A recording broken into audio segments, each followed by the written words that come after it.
I'm Crickets, and welcome back to Bob's Story. I got into my divorces because talking about father's rights, the pain that I'm going through over the holidays, missing my kids, needing a way to get it out. Well, I really need to start talking about the marriages and how I got into them too, because those are stories in themselves. But before I do, I need to finish wrapping up my personal family. I'm telling you, it's not easy for me, and it's all a complete mess. It's all pain through it all. Because people are people. I guess we can just put it that way, right? So my mom was an only kid. When I talk about my mom's dad, my grandpa, he's not my blood grandpa, but he was always my grandpa and always her father. Her blood dad found out that my mom's mom was pregnant and he left. My mom's never met him as far as I know. And from my understanding, he was one of the last true Italian mafia gangsters of northwest of Ohio. My brother, being who he is, actually did research and did some tracking and found that he was actually in some witness protection down in Florida or Texas or something. I don't remember the whole story, but many moons ago, my brother went tracking him down because, wait, Grandpa was a gangster? I want to find Grandpa.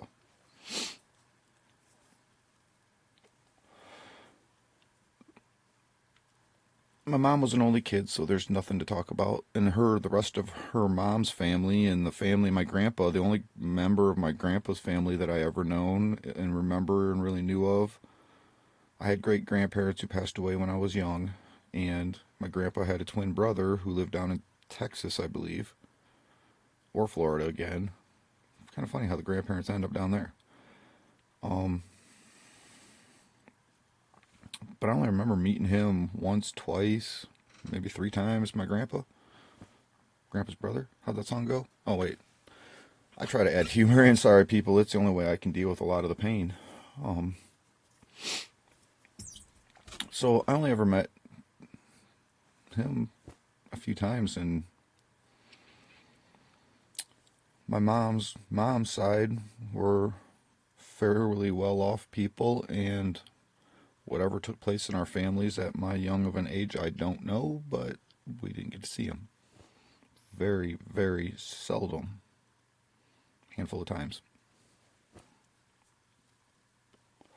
Even when my grandma's sister just lived a few blocks from my grandma, I've only ever seen her a handful of times. And my grandma and her sister got along. There was nothing that I'm ever aware of negative there. They were all wonderful people. On my dad's side, all that I know on my dad's side was his father, who passed away when I was very young. And he had 2 brothers. And they're all a bunch of ding-dongs and butt heads and separated when, again, I was very young. My dad's one brother had, I just recently even found out, a bunch more kids than I even knew about. And my dad's other brother had 2 kids, which I had spent a fair amount of time as a child with, and one of which I still talk to today. She's the one I've aired videos about, whose husband has had the tumor in his brain and had a stroke, and whose daughter, who just days before Thanksgiving had open heart surgery, and a doctor who seriously just was like, yep, we just did that 24 hours ago. We're supposed to keep you for at least 5 days, but I got Thanksgiving to go to. I'm outie. And so are you. Oh, you really are out. You're dead. Shit. I'm telling you, people, this is the world. My God. That's what happened there.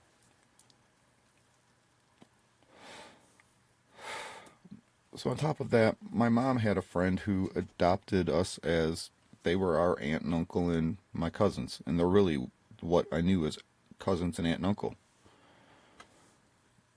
But roughly 13 years ago, they all just started treating me like shit. And I never understood why until roughly a year ago I finally found out why. And I don't know the whole story and what exactly all took place and who said what to who, but I know that People closed doors on me.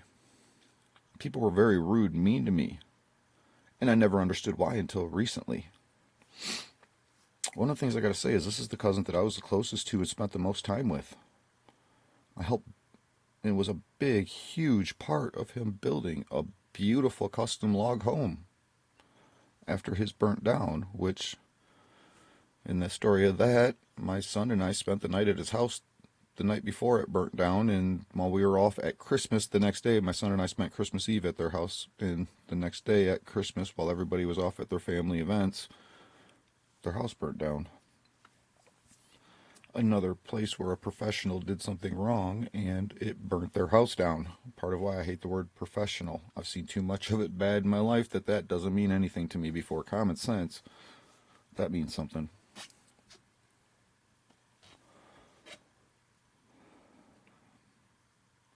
So what happened? Well, roughly a year and a half ago, I get a phone call from a mutual friend of ours.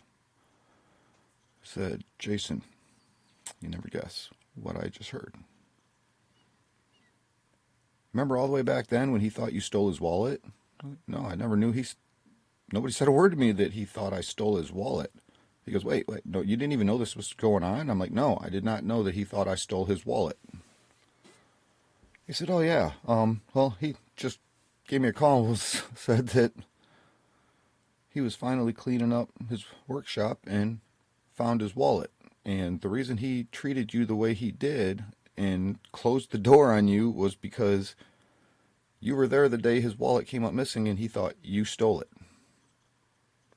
How does anybody not know me better than that? I don't steal a damn thing from nobody.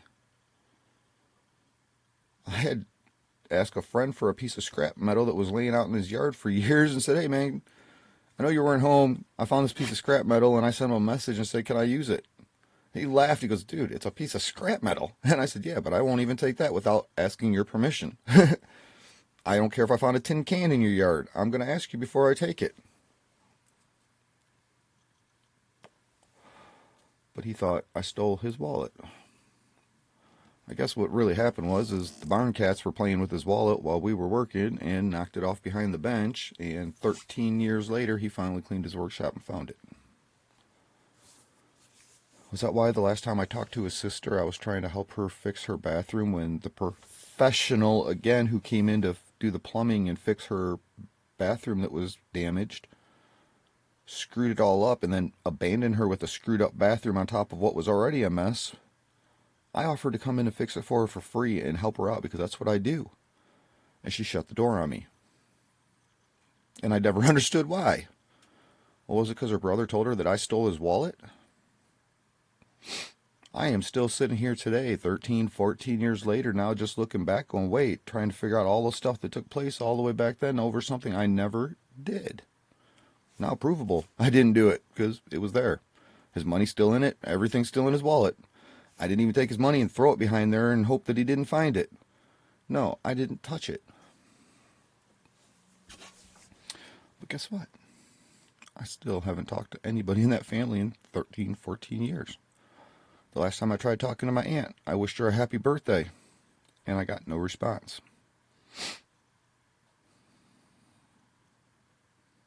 I did see her when my son was born,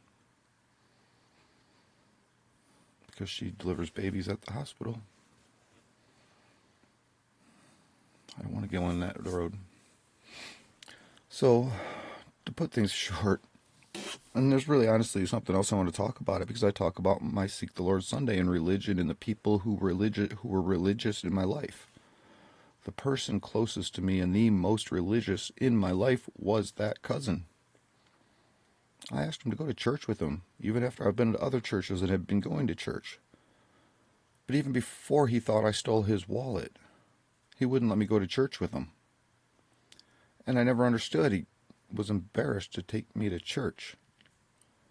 And there was another hash mark in me trying to seek religion then, many, many years ago, when one of the people I actually looked up to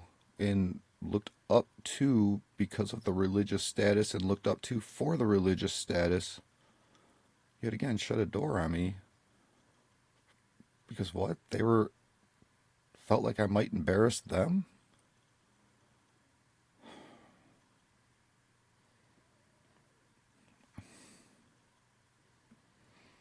I, I'm sitting here speechless.